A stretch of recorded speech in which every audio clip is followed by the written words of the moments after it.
श्रीमद्भागवत महापुराण तृतीय स्कंध 29वें अध्याय से लेकर 33वें अध्याय तक। ओम नमो भगवते वासुदेवाय। भक्ति का मर्म देह गेह में आसक्त पुरुषों की अधोगति का वर्णन, मनुष्य योनि को प्राप्त हुए जीव की गति का वर्णन, भक्ति योग की उत्कृष्टता का वर्णन, देवहूति को तत्वज्ञान और मोक्ष पद की प्राप्ति। श्री मैत्रेय जी एवं श्री विदुर जी संवाद। देवहूति ने पूछा, प्रभो, प्रकृति, पुरुष और महत्त्वादि का जैसा लक्षण सांख्य शास्त्र में कहा गया है तथा जिसके द्वारा उनका वास्तविक स्वरूप अलग अलग जाना जाता है और भक्ति योग को ही जिसका प्रयोजन कहा गया है, वह आपने मुझे बताया। अब कृपा करके भक्ति योग का मार्ग मुझे विस्तार पूर्वक बताइए। इसके सिवा जीवों की जन्म मरण रूपा अनेक प्रकार की गतियों का भी वर्णन कीजिए, जिनके सुनने से जीव को सब प्रकार की वस्तुओं से वैराग्य होता है, जिसके भय से लोग शुभ कर्मों में प्रवृत्त होते हैं और जो ब्रह्मादि का भी शासन करने वाला है, उस सर्वसमर्थ काल का स्वरूप भी आप मुझसे कहिए। ज्ञान दृष्टि के लुप्त हो जाने के कारण देहादि मिथ्या वस्तुओं में जिन्हें आत्माभिमान हो गया है तथा बुद्धि के कर्मासक्त रहने के कारण अत्यंत श्रमित होकर जो चिरकाल से अपार अंधकार में संसार में सोए पड़े हैं, उन्हें जगाने के लिए आप योग प्रकाशक सूर्य ही प्रकट हुए हैं। श्री मैत्रेय जी कहते हैं, कुरुश्रेष्ठ विदुर जी, माता के ये मनोहर वचन सुनकर महामुनि कपिल जी ने उनकी प्रशंसा की और जीवों के प्रति दया से द्रवीभूत हो बड़ी प्रसन्नता के साथ उनसे इस प्रकार बोले। श्री भगवान बोले, माताजी, साधकों के भाव के अनुसार भक्ति योग का अनेक प्रकार से प्रकाश होता है, क्योंकि स्वभाव और गुणों के भेद से मनुष्यों के भाव में भी विभिन्नता आ जाती है। जो भेददर्शी क्रोधी पुरुष हृदय में हिंसा, दंभ अथवा मात्सर्य का भाव रखकर मुझसे प्रेम करता है, वह मेरा तामस भक्त है। जो पुरुष विषय, यश और ऐश्वर्य की कामना से प्रतिमा आदि में मेरा भेदभाव से पूजन करता है, वह राजस भक्त है। जो व्यक्ति पापों का क्षय करने के लिए, परमात्मा को अर्पण करने के लिए और पूजन करना कर्तव्य है, इस बुद्धि से मेरा भेदभाव से पूजन करता है, वह सात्विक भक्त है। जिस प्रकार गंगा का प्रवाह अखंड रूप से समुद्र की ओर बहता रहता है, उसी प्रकार मेरे गुणों के श्रवण मात्र से मन की गति का तैल धारावत अविच्छिन्न रूप से मुझ सर्वांतर्यामी के प्रति हो जाना तथा मुझ पुरुषोत्तम में निष्काम और अनन्य प्रेम होना, यह निर्गुण भक्ति योग का लक्षण कहा गया है। ऐसे निष्काम भक्त दिए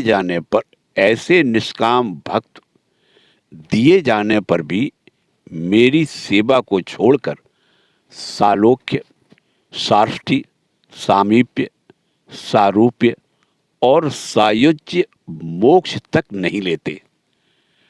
भगवत सेवा के लिए मुक्ति का तिरस्कार करने वाला यह भक्ति योग ही परम पुरुषार्थ अथवा साध्य कहा गया है। इसके द्वारा पुरुष तीनों गुणों को लांघकर मेरे भाव को, मेरे प्रेम रूप अप्राकृत स्वरूप को प्राप्त हो जाता है। निष्काम भाव से श्रद्धा पूर्वक अपने नित्य नैमित्तिक कर्तव्यों का पालन कर नित्य प्रति हिंसा रहित उत्तम क्रिया योग का अनुष्ठान करने, मेरी प्रतिमा का दर्शन, स्पर्श, पूजा, स्तुति और वंदना करने, प्राणियों में मेरी भावना करने, धैर्य और वैराग्य के अवलंबन, महापुरुषों का मान, दीनों पर दया और समान स्थिति वालों के प्रति मित्रता का व्यवहार करने, यम नियमों का पालन, आध्यात्म शास्त्रों का श्रवण और मेरे नामों का उच्च स्वर से कीर्तन करने से तथा मन की सरलता, सत्पुरुषों के संग और अहंकार के त्याग से मेरे धर्मों का अनुष्ठान करने वाले भक्त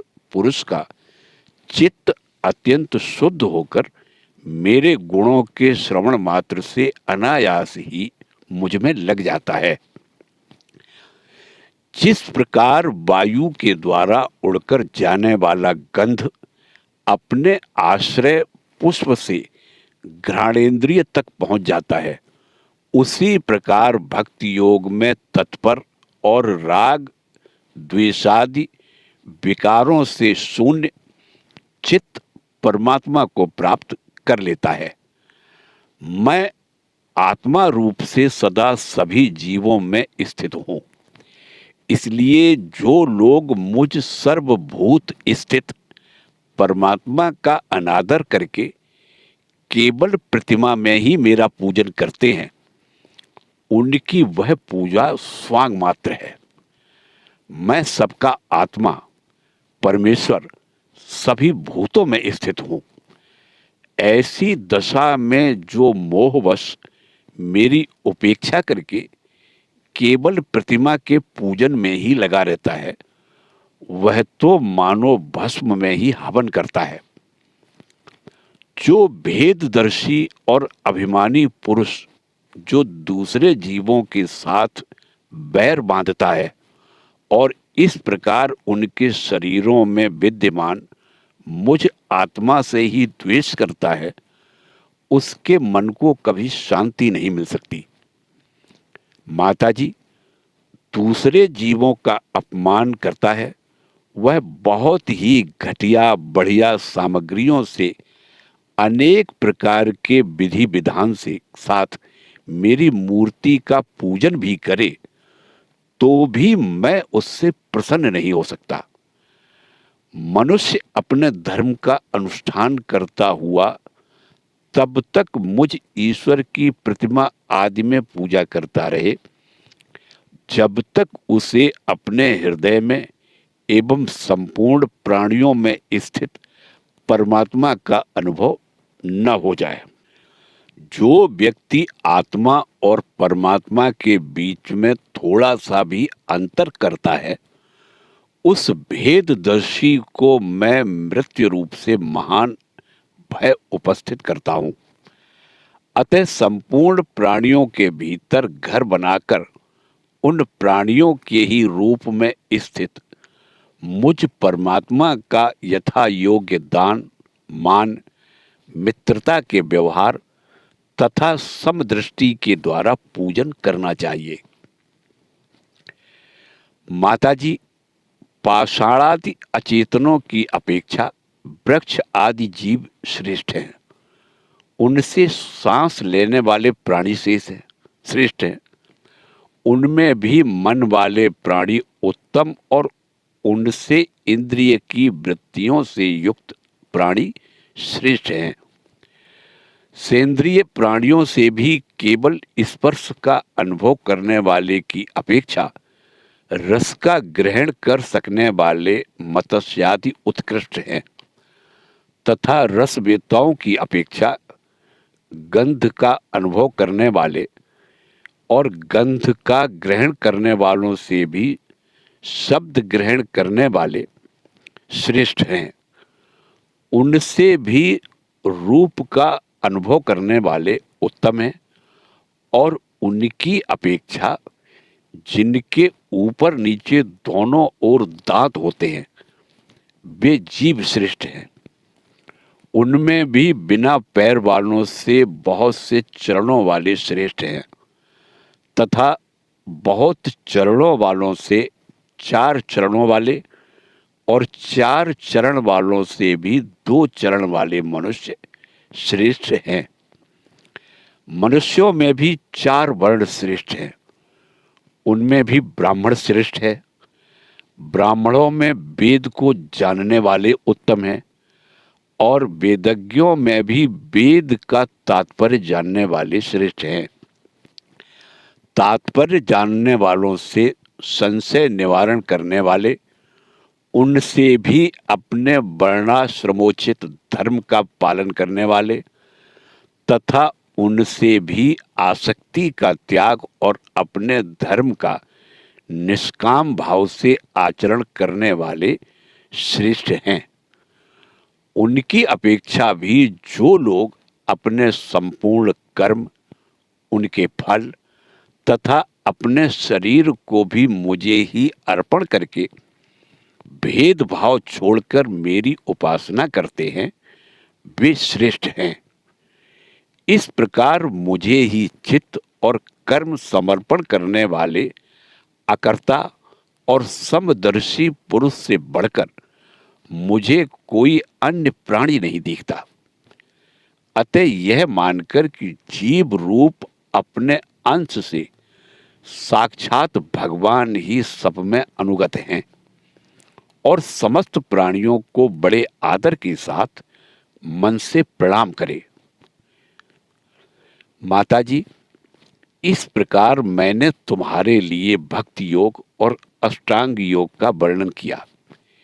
इनमें से एक का भी साधन करने से जीव परम पुरुष भगवान को प्राप्त कर सकता है। भगवान परमात्मा परब्रह्म का अद्भुत प्रभाव संपन्न तथा जागतिक पदार्थों के नानाविध वैचित्र्य का हेतुभूत स्वरूप विशेष ही काल नाम से विख्यात है। प्रकृति और पुरुष इसी के रूप हैं। इनसे यह पृथक भी है। नाना प्रकार के कर्मों का मूल अदृष्ट भी यही है तथा इसी से महत्त्वादि अभिमानी भेददर्शी प्राणियों को सदा भय लगा रहता है, जो सबका आश्रय होने के कारण समस्त प्राणियों में अनुपृष्ट होकर भूतों द्वारा ही उनका संहार करता है। वह जगत का शासन करने वाले ब्रह्मादि का भी प्रभु भगवान काल ही यज्ञों का फल देने वाला विष्णु है। इसका न तो कोई मित्र है, न कोई शत्रु और न तो कोई सगा संबंधी ही है। यह सर्वदा सजग रहता है और अपने स्वरूप भूत श्री भगवान को भूलकर भोग रूप प्रमाद में पड़े हुए प्राणियों पर आक्रमण करके उनका संहार करता है। इसी के भय से वायु चलता है, इसी के भय से सूर्य तपता है, इसी के भय से इंद्र वर्षा करते हैं और इसी के भय से तारे चमकते हैं। इसी से भयभीत होकर औषधियों के सहित लताएं और सारी वनस्पतियां समय समय पर फल फूल धारण करती हैं। इसी के डर से नदियां बहती हैं और समुद्र अपनी मर्यादा से बाहर नहीं जाता। इसी के भय से अग्नि प्रज्वलित होती है और पर्वतों के सहित पृथ्वी जल में नहीं डूबती। इसी के शासन से यह आकाश जीवित प्राणियों को श्वास प्रश्वास के लिए अवकाश देता है और महतत्व अहंकार रूप शरीर का 7 आवरणों से युक्त ब्रह्मांड के रूप में विस्तार करता है। इस काल के ही भय से सत्वादि गुणों के नियामक विष्णु आदि देवगण, जिनके अधीन यह सारा चराचर जगत है, अपने जगत रचना आदि कार्यों में युग क्रम से तत्पर रहते हैं। यह अविनाशी काल स्वयं अनादि किंतु दूसरों का आदिकर्ता अर्थात उत्पादक है तथा स्वयं अनंत होकर भी दूसरों का अंत करने वाला है। यह पिता से पुत्र की उत्पत्ति कराता हुआ सारे जगत की रचना करता है और अपनी संहार शक्ति मृत्यु के द्वारा यमराज को भी मरवाकर इसका अंत कर देता है। माताजी, जिस प्रकार वायु के द्वारा उड़ाया जाने वाला मेघ समूह उसके बल को नहीं जानता, उसी प्रकार यह जीव भी बलवान काल की प्रेरणा से भिन्न भिन्न अवस्थाओं तथा योनियों में भ्रमण करता रहता है, किंतु उसके प्रबल पराक्रम को नहीं जानता। जीव सुख की अभिलाषा से जिस जिस वस्तु को बड़े कष्ट से प्राप्त करता है, उसी उसी को भगवान काल विनष्ट कर देता है, जिसके लिए उसे बड़ा शोक होता है। इसका कारण यही है कि वह मंदमती जीव अपने इस नाशवान शरीर तथा उसके संबंधियों के घर, खेत और धन आदि को मोहवश नित्य मान लेता है। इस संसार में यह जीव जिस जिस योनि में जन्म लेता है, उसी उसी में आनंद मनाने लगता है और उससे विरक्त नहीं होता। यह भगवान की माया से ऐसा मोहित हो रहा है कि कर्मवश नारकी योनियों में जन्म लेने पर भी वहां के विष्टा आदि भोगों में ही सुख मानने के कारण उसे भी छोड़ना नहीं चाहता। यह मूर्ख अपने शरीर, स्त्री, पुत्र, गृह, पशु, धन और बंधु बांधवों में अत्यंत आसक्त होकर उनके संबंध में नाना प्रकार के मनोरथ करता हुआ अपने को बड़ा भाग्यशाली समझता है।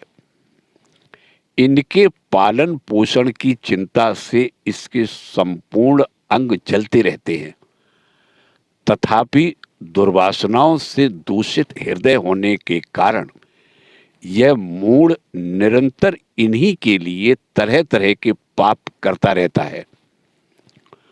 उल्टा स्त्रियों के द्वारा एकांत में संभोग आदि के समय प्रदर्शित किए हुए कपट पूर्ण प्रेम में तथा बालकों की मीठी मीठी बातों में मन और इंद्रियों के फंस जाने से गृहस्थ पुरुष घर के दुख प्रधान कपटपूर्ण कर्मों में लिप्त हो जाता है। उस समय बहुत सावधानी करने पर यदि उसे किसी दुख का प्रतिकार करने में सफलता मिल जाती है, तो उसे ही वह सुख मान लेता है। जहां तहां से भयंकर हिंसा वृत्ति के द्वारा धन संचय कर यह ऐसे लोगों का पोषण करता है जिनके पोषण से नरक में जाता है। स्वयं तो उनके खाने पीने से बचे हुए अन्न को ही खाकर रहता है। बार बार प्रयत्न करने पर भी जब इसकी कोई जीविका नहीं चलती, तो यह लोभवश अधीर हो जाने से दूसरे के धन की इच्छा करने लगता है। जब मंद भाग्य के कारण इसका कोई प्रयत्न नहीं चलता और यह मंद बुद्धि धनहीन होकर कुटुंब के भरण पोषण में असमर्थ हो जाता है, तब अत्यंत दीन और चिंतातुर होकर लंबी लंबी सांसें छोड़ने लगता है। इसे अपने पालन पोषण में असमर्थ देखकर वे स्त्री पुत्र आदि इसका पहले के समान आदर नहीं करते। जैसे कृपण किसान बूढ़े बैल की उपेक्षा कर देते हैं, फिर भी इसे वैराग्य नहीं होता। जिन्हें उसने स्वयं पाला था, वे ही अब उसका पालन करते हैं। वृद्धावस्था के कारण इसका रूप बिगड़ जाता है, शरीर रोगी हो जाता है, अग्नि मंद पड़ जाती है, भोजन और पुरुषार्थ दोनों ही कम हो जाते हैं। वह मरणोन्मुख होकर घर में पड़ा रहता है और कुत्ते की भांति स्त्री पुत्र आदि के अपमान पूर्वक दिए हुए टुकड़े खाकर जीवन निर्वाह करता है।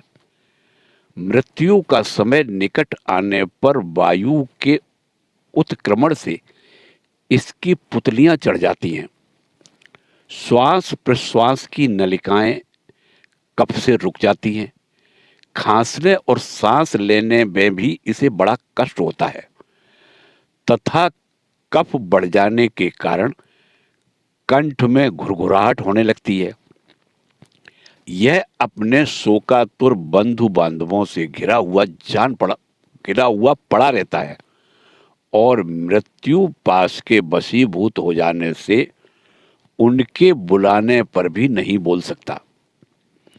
इस प्रकार जो मूढ़ पुरुष इंद्रियों को न जीतकर निरंतर कुटुंब पोषण में ही लगा रहता है, वह रोते हुए स्वजनों के बीच अत्यंत वेदना से अचेत होकर मृत्यु को प्राप्त होता है। इस अवसर पर उसे लेने के लिए अति भयंकर और रोषयुक्त नेत्रों वाले जो दो यमदूत आते हैं, उन्हें देखकर वह भय के कारण मलमूत्र कर देता है। वे यमदूत उसे यातना देह में डाल देते हैं और फिर जिस प्रकार सिपाही किसी अपराधी को ले जाते हैं, उसी प्रकार उसके गले में रस्सी बांधकर बलात्कार से यमलोक की लंबी यात्रा में उसे ले जाते हैं। उनकी घुड़कियों से उसका हृदय फटने और शरीर कांपने लगता है। मार्ग में उसे कुत्ते नोचते हैं। जिस प्रकार अपने पापों को याद करके वह व्याकुल उठता है, भूख प्यास उसे बेचैन कर देती है तथा धूप दावानल और लुओं से वह तप जाता है। ऐसी अवस्था में जल और विश्राम स्थान से रहित उस तप्त बालुका में मार्ग में जब उसे एक पग आगे बढ़ने की भी शक्ति नहीं रहती, यमदूत उसकी पीठ पर कोड़े बरसाते हैं। तब बड़े कष्ट से उसे चलना ही पड़ता है। वह जहां जहां थककर गिर जाता है, मूर्छा आ जाती है, चेतना आने पर फिर उठता है। इस प्रकार अति दुखमय अंधेरे मार्ग से अत्यंत क्रूर यमदूत उसे शीघ्रता से यमपुरी को ले जाते हैं। यमलोक का मार्ग 99,000 योजन है। इतने लंबे मार्ग को 2 ही 3 मुहूर्त में तय करके वह नरक में तरह तरह की यातनाएं भोगता रहता है। वहां उसके शरीर को धधकती लकड़ियों आदि के बीच में डालकर जलाया जाता है। कहीं स्वयं और दूसरों के द्वारा काट काट कर उसे अपना ही मांस खिलाया जाता है। यमपुरी के कुत्तों अथवा गिद्धों द्वारा जीते जी उसकी आंतें खींची जाती हैं। सांप, बिच्छू और डांस आदि डसने वाले तथा डंक मारने वाले जीवों से शरीर को पीड़ा पहुंचाई जाती है। शरीर को काटकर टुकड़े टुकड़े किया जाता है। उसे हाथियों से चिरवाया जाता है, पर्वत शिखरों से गिराया जाता है अथवा जल या गड्ढे में डालकर बंद कर दिया जाता है। ये सब यातनाएं तथा इसी प्रकार तामिश्र, अंधता मिश्र या रौरव आदि नरकों की और भी अनेकों यंत्रणाएं, स्त्री हो या पुरुष, उस जीव को पारस्परिक संसर्ग से होने वाले पाप के कारण भोगनी ही पड़ती हैं। माताजी, कुछ लोगों का कहना है कि स्वर्ग और नरक तो इसी लोक में है, क्योंकि जो नारकी यातनाएं हैं वे यहाँ भी देखी जाती हैं।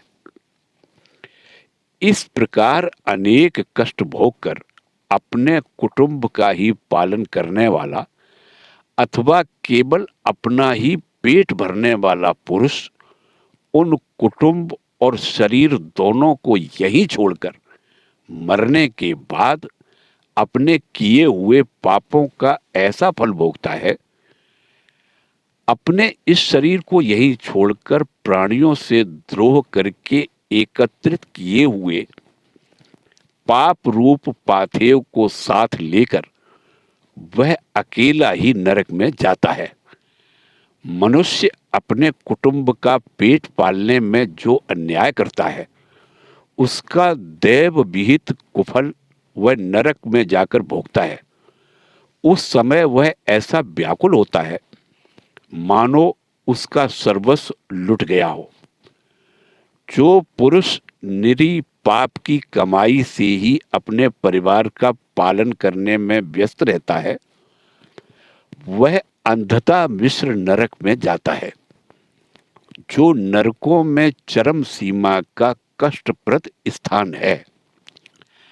मनुष्य जन्म मिलने के पूर्व जितनी भी यातनाएं हैं तथा सूकर कूकर आदि योनियों के जितने कष्ट हैं उन सबको क्रम से भोग कर शुद्ध हो जाने पर वह फिर मनुष्य योनि में जन्म लेता है। माताजी, जब जीव को मनुष्य शरीर में जन्म लेना होता है तो वह भगवान की प्रेरणा से अपने पूर्व कर्मानुसार देह प्राप्ति के लिए पुरुष के वीर्य कण के द्वारा स्त्री के उदर में प्रवेश करता है। वहां वह एक रात्रि में स्त्री के रज में मिलकर एक रूप कलल बन जाता है। 5 रात्रि में बुदबुद रूप हो जाता है। 10 दिन में बेर के समान कुछ कठिन हो जाता है और उसके बाद मांसपेशी अथवा अंडज प्राणियों में अंडे के रूप में परिणत हो जाता है। 1 महीने में उसके सिर निकल आता है।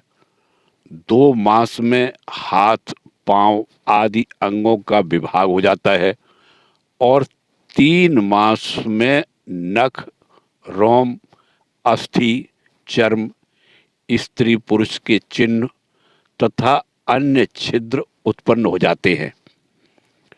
4 मास में उसमें मांस आदि 7 धातुएं पैदा हो जाती हैं।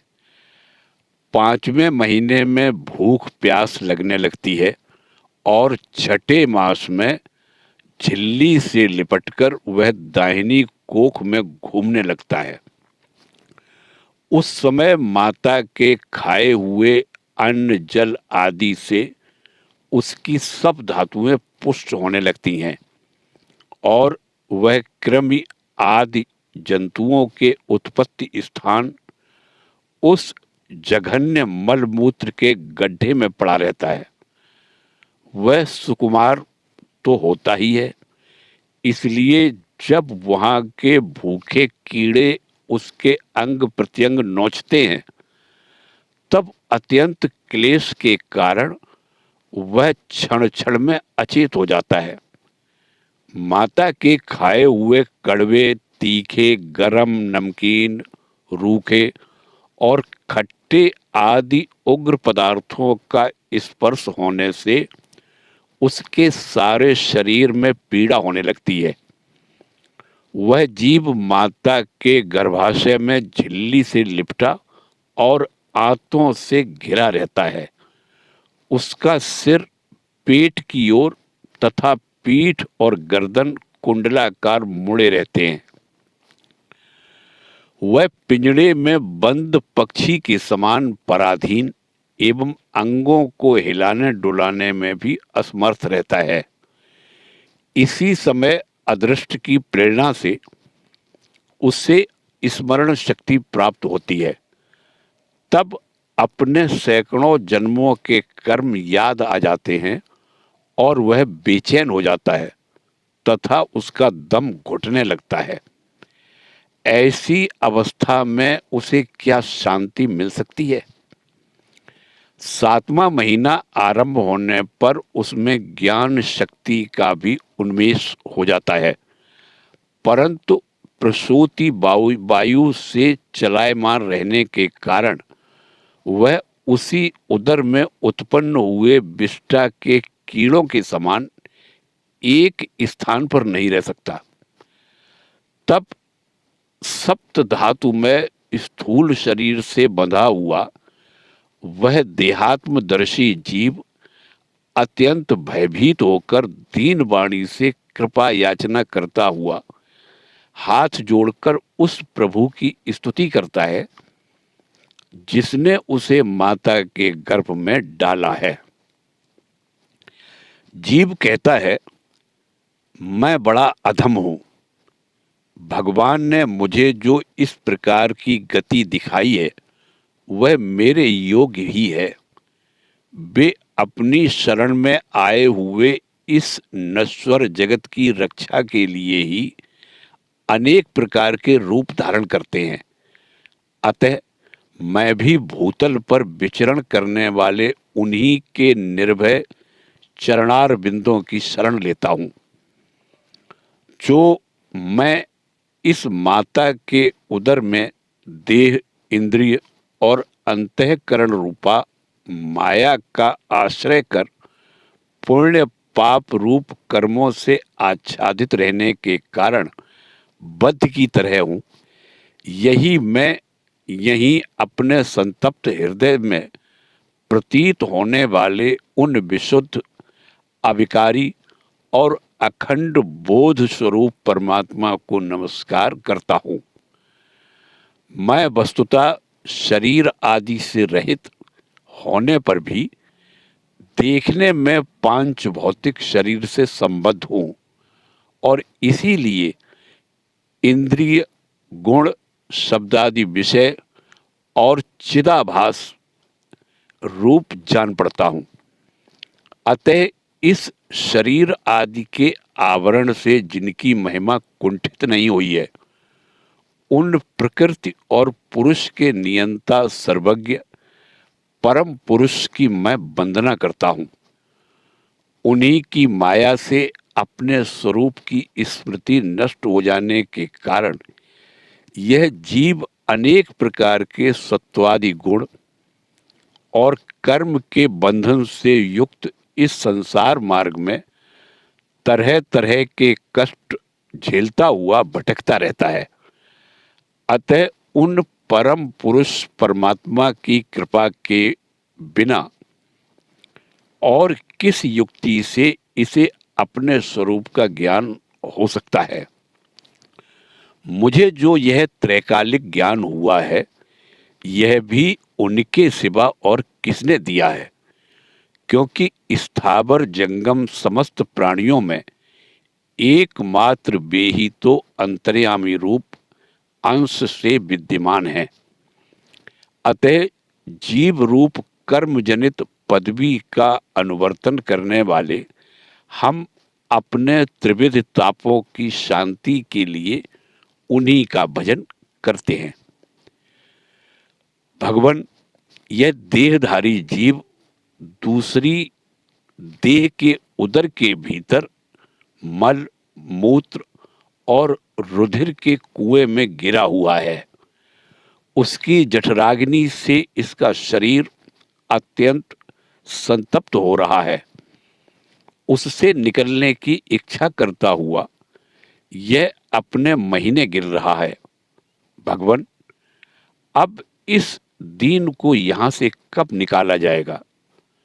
स्वामिन, आप बड़े दयालु हैं। आप जैसे उदार प्रभु ने ही इस 10 मास के जीव को ऐसा उत्कृष्ट ज्ञान दिया है। दीनबंधो, इस अपने किए हुए उपकार से भी आप प्रसन्न हो, क्योंकि आपको हाथ जोड़ने के सिवा आपके इस उपकार का बदला तो कोई दे भी क्या सकता है। प्रभो, संसार के ये पशु पक्षी आदि अन्य जीव तो अपनी मूल बुद्धि के अनुसार अपने शरीर में होने वाले सुख दुख आदि का ही अनुभव करते हैं, किंतु मैं तो आपकी कृपा से सम दम आदि साधन संपन्न शरीर से युक्त हुआ हूँ। अतः आपकी दी हुई विवेकवती बुद्धि से आप पुराण पुरुष को अपने शरीर के बाहर और भीतर अहंकार के आश्रयभूत आत्मा की भांति प्रत्यक्ष अनुभव करता हूँ। भगवान, इस अत्यंत दुख से भरे हुए गर्भाशय में यद्यपि मैं बड़े कष्ट से रह रहा हूँ, तो भी इससे बाहर निकलकर संसार में अंधकूप में गिरने की मुझे बिल्कुल इच्छा नहीं है, क्योंकि उसमें जाने वाले जीव को आपकी माया घेर लेती है, जिसके कारण उसकी शरीर में अहम बुद्धि हो जाती है और उसके परिणाम में उसे फिर इस संसार चक्र में ही पड़ना होता है। अतः मैं व्याकुलता को छोड़कर हृदय में श्री विष्णु भगवान के चरणों को स्थापित कर अपनी बुद्धि की सहायता से ही अपने को बहुत शीघ्र इस संसार रूप समुद्र के पार लगा दूंगा, जिससे मुझे अनेक प्रकार के दोषों से युक्त यह संसार दुख फिर न प्राप्त हो। भगवान कपिल मुनि कहते हैं, माता, वह 10 महीने का जीव गर्भ में ही जब इस प्रकार विवेक संपन्न होकर भगवान की स्तुति करता है, तब उस अधोमुख बालक को प्रसव काल की वायु तत्काल बाहर आने के लिए ढकेलती है। उसके सहसा ठेलने पर वह बालक अत्यंत व्याकुल हो नीचे सिर करके बड़े कष्ट से बाहर निकलता है। उस समय उसके श्वास की गति रुक जाती है और पूर्व स्मृति नष्ट हो जाती है। पृथ्वी पर माता के रुधिर और मूत्र में पड़ा हुआ वह बालक विष्ठा के कीड़े के समान छटपटाता है। उसका गर्भवास का सारा ज्ञान नष्ट हो जाता है और विपरीत गति को प्राप्त होकर बार बार जोर से रोता है। फिर जो लोग उसका अभिप्राय नहीं समझ सकते, उनके द्वारा उसका पालन पोषण होता है। ऐसी अवस्था में उसे जो प्रतिकूलता प्राप्त होती है, उसका निषेध करने की शक्ति भी उसमें नहीं होती।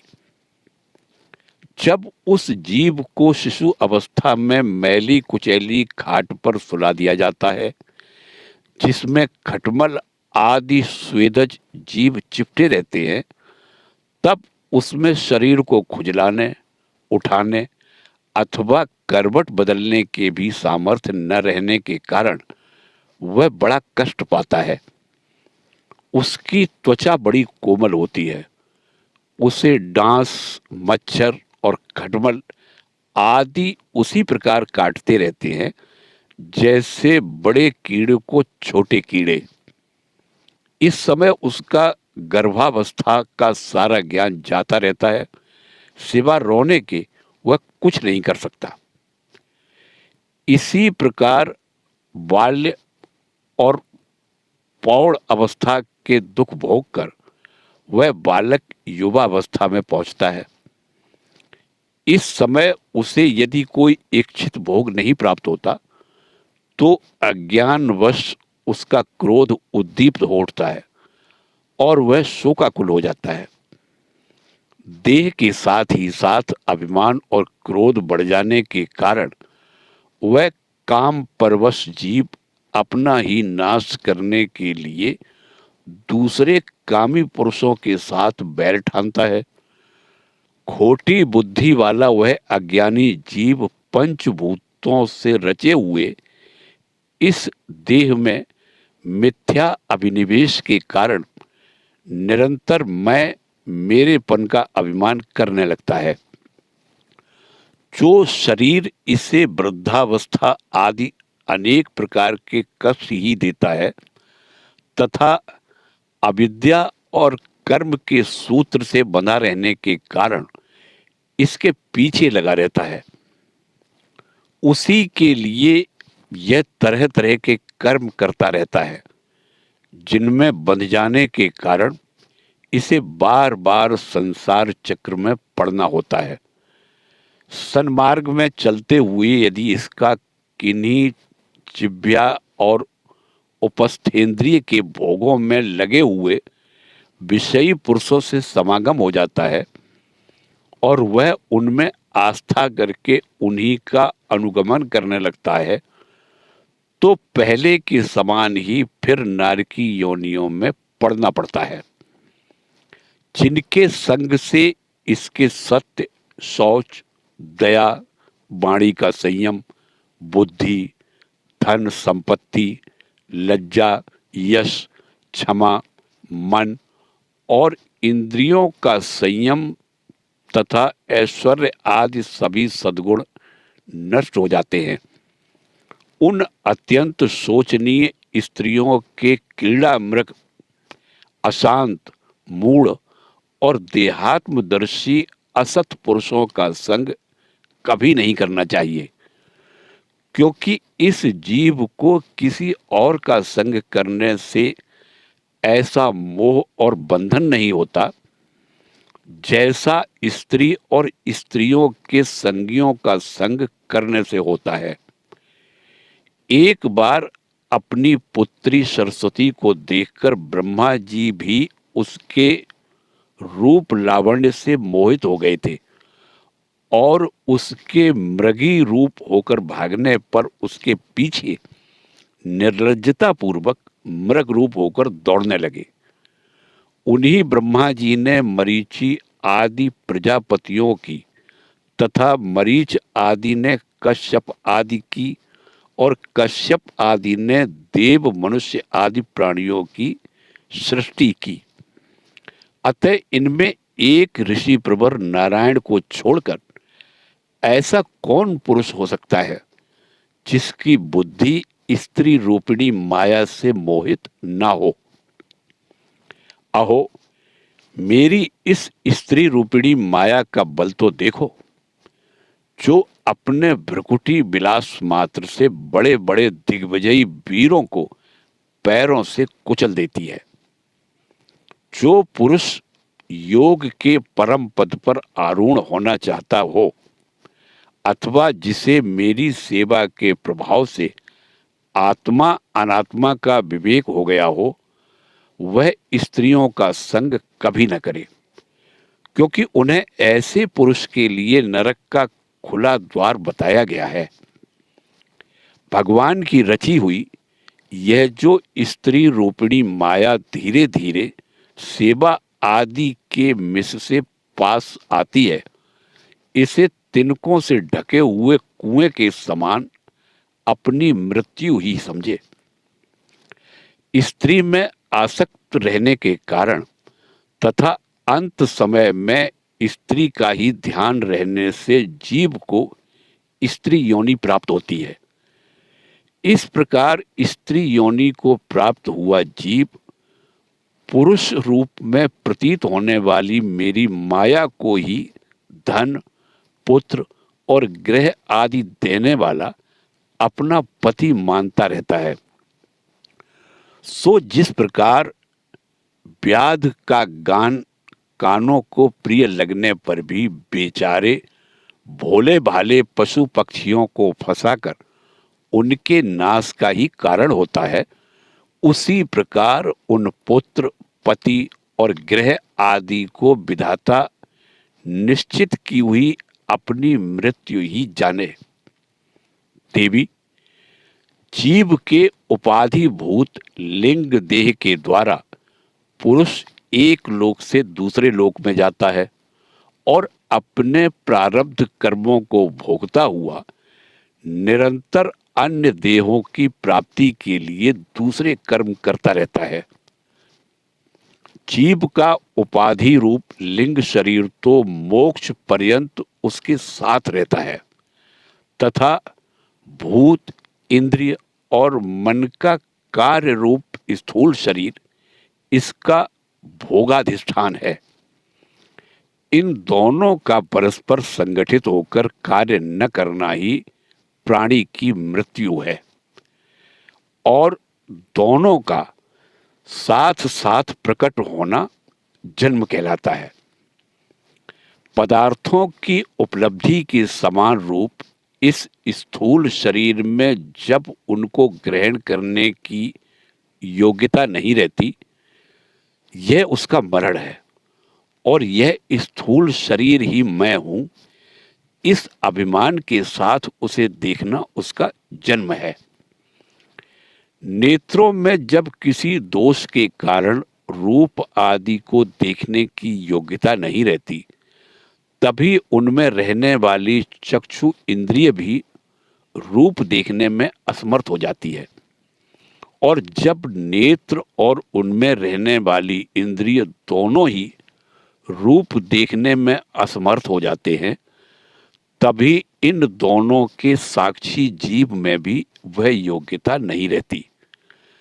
अतः मुमुक्ष पुरुष को मरण आदि से भय, दीनता अथवा मोह नहीं होना चाहिए। उसे जीव के स्वरूप को जानकर धैर्य पूर्वक निसंग भाव से विचरना चाहिए तथा इस मायामय संसार में योग वैराग्य युक्त सम्यक ज्ञानमयी बुद्धि से शरीर को निक्षेप की भांति रखकर उसके प्रति अनासक्त रहते हुए विचरण करना चाहिए। माता जी, जो पुरुष घर में रहकर सकाम भाव से गृहस्थ के धर्म का पालन करता है और उनके फल स्वरूप अर्थ एवं काम का उपभोग करके फिर उन्हीं का अनुष्ठान करता रहता है, वह तरह तरह की कामनाओं से मोहित रहने के कारण भगवत धर्मों से विमुख हो जाता है और यज्ञों द्वारा श्रद्धा पूर्वक देवता तथा पितरों की ही आराधना करता रहता है। उसकी बुद्धि उसी प्रकार की श्रद्धा से युक्त रहती है। देवता और पितर ही उसके उपास्य रहते हैं। अतः वह चंद्रलोक में जाकर उनके साथ सोमपान करता है और फिर पुण्य क्षीण होने पर इसी लोक में लौट आता है। जिस समय प्रलय काल में शेष साई भगवान शेष सैया पर शयन करते हैं, उस समय सकाम गृहस्थाश्रमियों को प्राप्त होने वाले ये सब लोग भी लीन हो जाते हैं।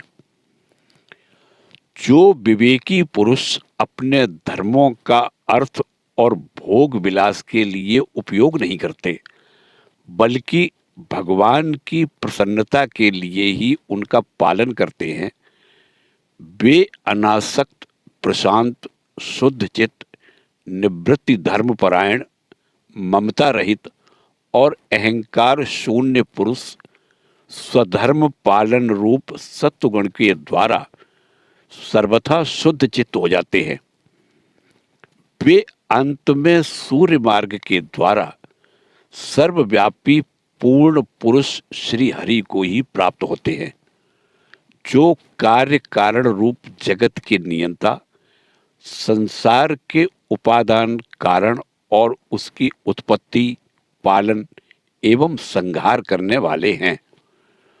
जो लोग परमात्म दृष्टि से हिरण्य गर्भ की उपासना करते हैं, वे दो परार्थ में होने वाले ब्रह्मा जी के प्रलय पर्यंत उनके सत्यलोक में ही रहते हैं।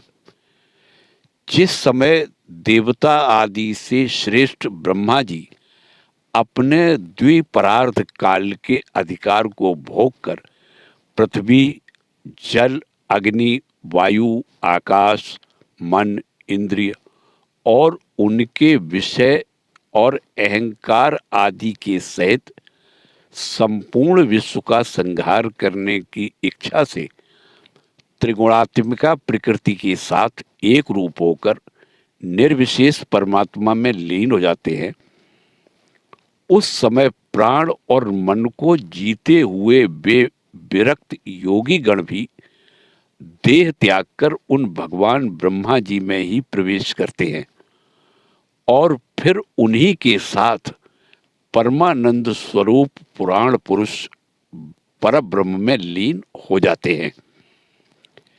इससे पहले वे भगवान में लीन नहीं हुए, क्योंकि जब तक उनमें अहंकार शेष था। इसलिए माताजी, अब तुम भी अत्यंत भक्ति भाव से उन श्री हरि की ही चरण शरण में जाओ। समस्त प्राणियों का हृदय कमल ही उनका मंदिर है और तुमने भी मुझसे उनका प्रभाव सुन ही लिया है। वेद गर्भ ब्रह्मा जी भी, जो समस्त स्थावर जंगम प्राणियों के आदि कारण है, मरीच आदि ऋषियों, योगेश्वरों, सनकादिकों तथा योग प्रवर्तक सिद्धों के साथ निष्काम कर्म के द्वारा आदि पुरुष श्रेष्ठ सगुण ब्रह्म को प्राप्त होकर भी भेद दृष्टि और कर्तृत्वाभिमान के कारण भगवत इच्छा से जब सर्ग काल उपस्थित होता है, तब काल रूप ईश्वर की प्रेरणा से गुणों में क्षोभ होने पर फिर पूर्ववत प्रकट हो जाते हैं। इसी प्रकार पूर्वोक्त ऋषिगण भी अपने अपने कर्म अनुसार ब्रह्मलोक के ऐश्वर्य को भोग कर भगवत इच्छा से गुणों में क्षोभ होने पर पुनः इस लोक में आ जाते हैं। जिनका चित्त इस लोक में आसक्त है और जो कर्मों में श्रद्धा रखते हैं, वे वेद में कहे हुए काम्य और नित्य कर्मों का सांगोपांग अनुष्ठान करने में ही लगे रहते हैं। उनकी बुद्धि रजोगुण की अधिकता के कारण कुंठित रहती है, हृदय में कामनाओं का जाल फैला रहता है और इंद्रियां उनके वश में नहीं होती। बस अपने घरों में ही आसक्त होकर वे नित्य प्रति पितरों की पूजा में लगे रहते हैं। वे लोग अर्थ, धर्म और काम के ही परायण होते हैं। इसलिए जिनके महान पराक्रम अत्यंत कीर्तनीय हैं, उन भवभयहारी श्री मधुसूदन भगवान की कथा वार्ताओं से तो ये विमुख ही रहते हैं। हाय, विष्टा भोजी सूकर कुकर आदि जीवों के विष्टा चाहने के समान जो मनुष्य भगवत कथामृत को छोड़कर निंदित विषय वार्ताओं को सुनते हैं, वे तो अवश्य ही विधाता के मारे हुए हैं। उनका बड़ा ही मंद भाग्य है। गर्भाधान से लेकर अंत्येष्टि तक सब संस्कारों को विधि पूर्वक करने वाले ये सकाम कर्मी सूर्य से दक्षिण ओर के पितृयान या धूम मार्ग से पितृश्वर अर्यमा के लोक में जाते हैं और फिर अपनी ही संतति के वंश में उत्पन्न होते हैं।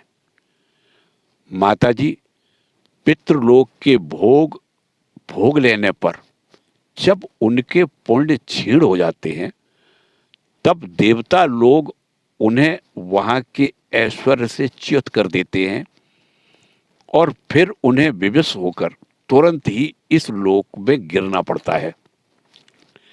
इसलिए माताजी, जिनके चरण कमल सदा भजने योग्य हैं, उन भगवान का तुम उन्हीं के गुणों का आश्रय लेने वाली भक्ति के द्वारा सब प्रकार से मन, वाणी और शरीर से भजन करो।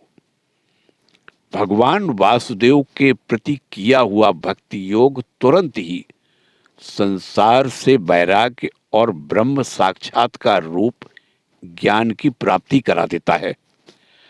वस्तुतः सभी विषय भगवद रूप होने के कारण समान हैं। अतः जब इंद्रियों की वृत्तियों के द्वारा भी भगवद भक्त का चित्त उनमें प्रिय अप्रिय रूप विषमता का अनुभव नहीं करता, सर्वत्र भगवान का ही दर्शन करता है, उसी समय वह संग्रहित, सब में समान रूप से स्थित, त्याग और ग्रहण करने योग्य, दोष और गुणों से रहित, अपनी महिमा में आरूढ़ अपने आत्मा का ब्रह्म रूप से साक्षात्कार करता है। वही ज्ञान स्वरूप है, वही परम ब्रह्म है, वही परमात्मा है, वही ईश्वर है, वही पुरुष है, वही एक भगवान स्वयं जीव, शरीर, विषय, इंद्रियों आदि अनेक रूपों में प्रतीत होता है। संपूर्ण संसार में आसक्ति का अभाव हो जाना, बस यही योगियों के सब प्रकार के योग साधन का एकमात्र अभीष्ट फल है। ब्रह्म एक है, ज्ञान स्वरूप और निर्गुण है, तो भी वह बाह्य वृत्तियों वाली इंद्रियों के द्वारा भ्रांतिवश शब्द आदि धर्मों वाले विभिन्न पदार्थों के रूप में भास रहा है। जिस प्रकार एक ही परब्रह्म महत्त्व, वैकारिक, राजस और तामस, तीन प्रकार का अहंकार, पंच महाभूत एवं 11 इंद्रिय रूप बन गया और फिर वही स्वयं प्रकाश इनके संयोग से जीव कहलाया, उसी प्रकार उस जीव का शरीर रूप यह ब्रह्मांड भी वस्तुतः ब्रह्म ही है, क्योंकि ब्रह्म से ही इसकी उत्पत्ति हुई है। किंतु इसे ब्रह्म रूप वही देख सकता है जो श्रद्धा, भक्ति और वैराग्य तथा निरंतर के योगाभ्यास के द्वारा एकाग्र चित्त और असंग बुद्धि हो गया है। पूजनीय माताजी, मैंने तुम्हें यह ब्रह्म साक्षात्कार का साधन रूप ज्ञान सुनाया। इसके द्वारा प्रकृति और पुरुष के यथार्थ स्वरूप का बोध हो जाता है।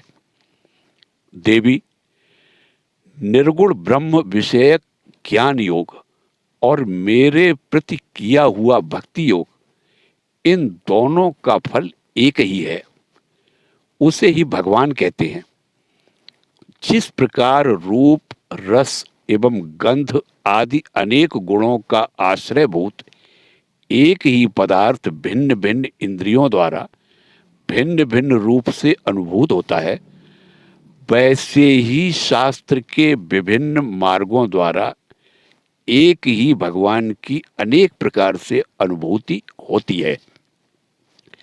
नाना प्रकार के कर्म कलाप, यज्ञ, दान, तप, वेदाध्ययन, वेद विचार, मन और इंद्रियों के संयम, कर्मों के त्याग, विविध अंगों वाले योग, भक्ति योग, निवृत्ति और प्रवृत्ति रूप सकाम और निष्काम दोनों प्रकार के धर्म, आत्म तत्व के ज्ञान और दृढ़ वैराग्य, इन सभी साधनों से सगुण निर्गुण रूप स्वयं प्रकाश भगवान को ही प्राप्त किया जाता है।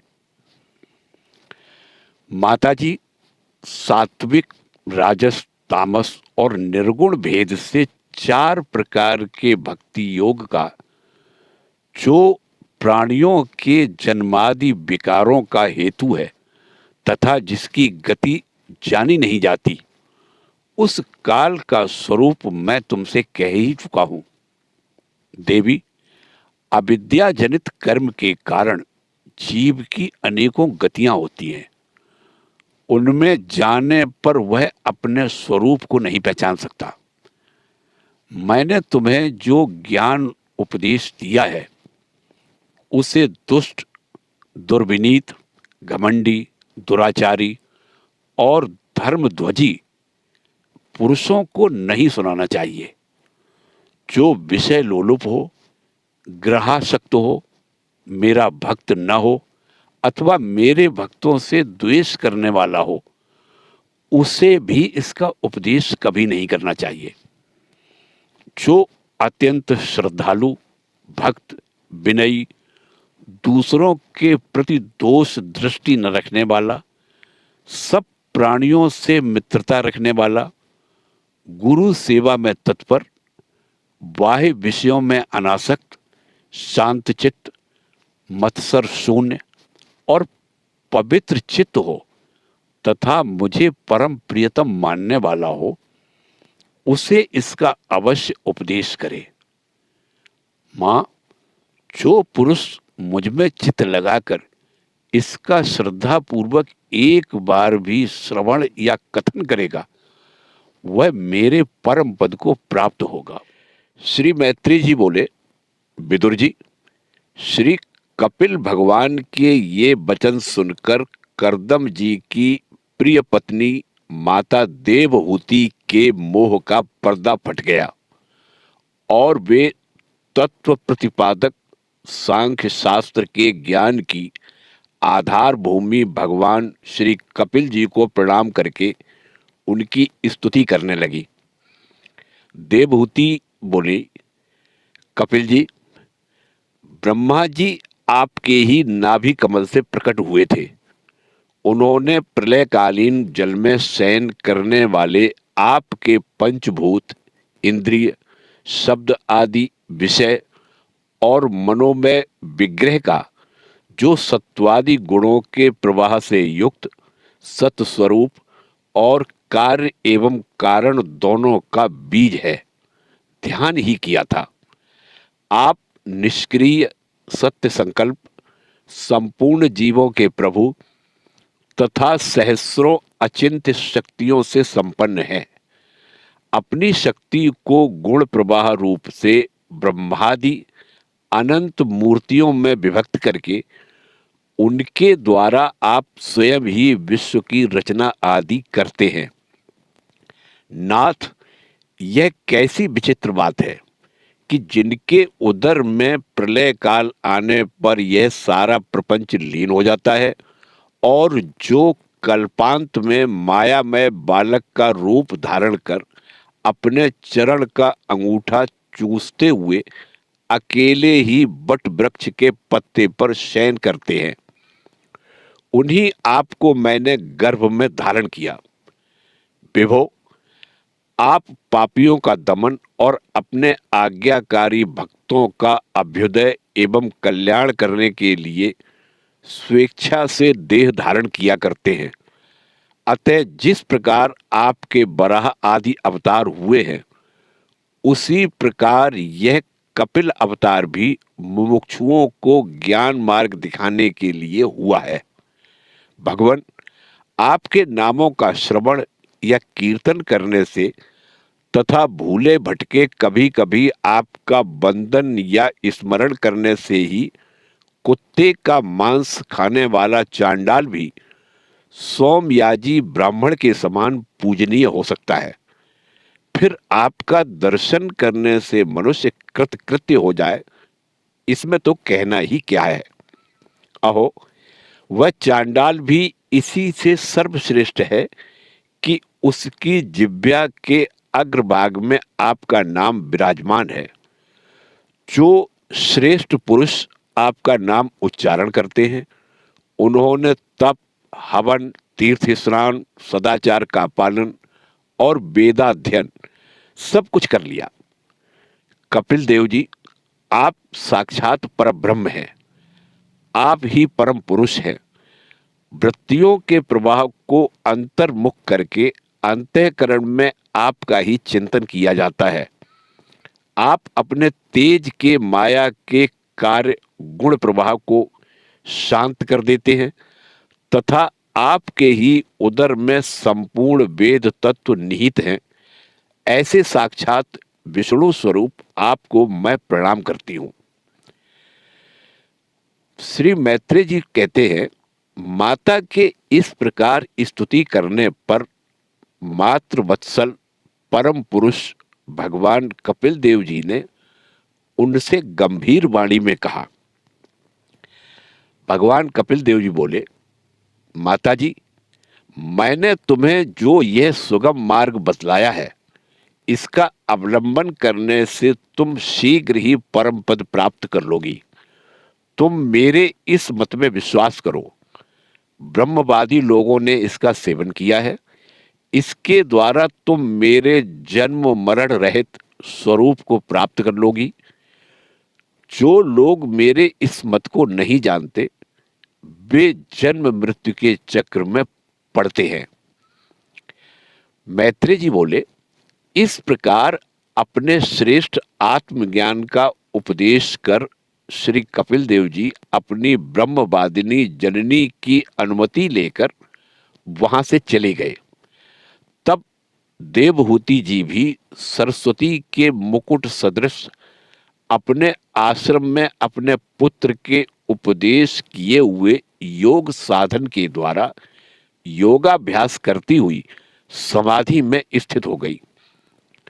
त्रिकाल स्नान करने से उनकी घुंघराली अलके भूरी भूरी जटाओं में परिणत हो गई तथा चीर वस्त्रों से ढका हुआ शरीर उग्र तपस्या के कारण दुर्बल हो गया। उन्होंने प्रजापति कर्दम के तप और योग बल से प्राप्त अनुपम गृहस्थ सुख को, जिसके लिए देवता भी तरसते थे, त्याग दिया। जिसमें दुग्ध फैन के समान स्वच्छ और सुकोमल शैया से युक्त हाथी दांत के पलक, स्वर्ण के पात्र, सोने के सिंहासन और उन पर कोमल कोमल गद्दे बिछे हुए थे तथा जिसकी स्वच्छ स्फटिक मणि और महामरकत मणि की भीतों में रत्नों की बनी हुई रमणीय मूर्तियों के सहित मणिमय दीपक जगमगा रहे थे, जो फूलों से लदे हुए अनेकों दिव्य वृक्षों से सुशोभित था, जिसमें अनेक प्रकार के पक्षियों का कलरव और मतवाले भौरों का गुंजार होता रहता था।